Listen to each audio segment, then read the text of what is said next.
Coucou, salut la famille, je pense que vous allez bien. Ouais, de mon côté, c'est chic. Alors, moi, c'est Paul Denga Tolno. Et permettez, j'aimerais juste faire aujourd'hui un petit partage d'expérience avec vous, lequel c'est par rapport à la vision et à la mentalité des finances. Au fait, le problème de la vie de nos jours, c'est pas avoir de l'argent, mais c'est avoir une idée, une mentalité de planification et une mentalité de finance. Et ceci va en adéquat avec la vision. Supposons que l'on veut remettre 10 millions dans le but de faire une activité. Si tu as une vision d'1 million, ou bien tu fréquentes des personnes, des amitiés qui ont une vision d'1 million, tu ne pourras jamais dupliquer cette somme pour en avoir plus parce que ta vision est limitée qu'à 1 million. Elle n'est pas au-delà de 10 millions. Ne te méprends pas lorsqu'un jour tu courberas la tête en disant bon, j'ai bouffé de l'argent, je me suis limité à 1 million. Comment je vais faire pour avoir aussi plus qu'1 million?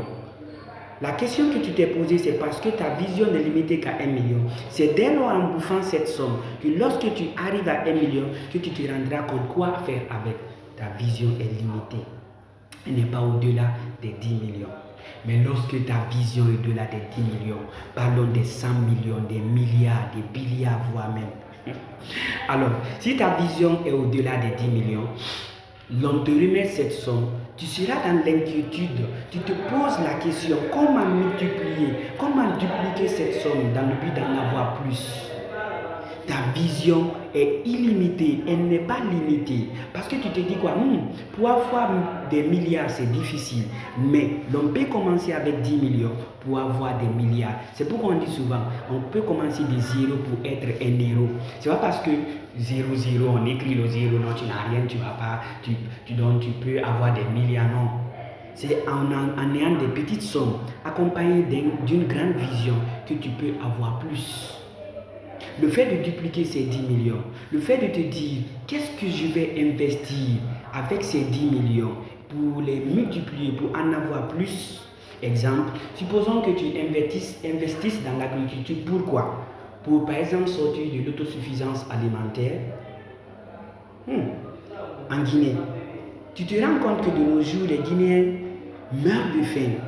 Les Guinéens n'ont pas l'autosuffisance alimentaire. Une fois que tu investis dans l'agriculture pour faire sortir les Guinéens de cette autosuffisance alimentaire, c'est une entreprise, c'est une idée à féliciter, c'est une idée à acclamer.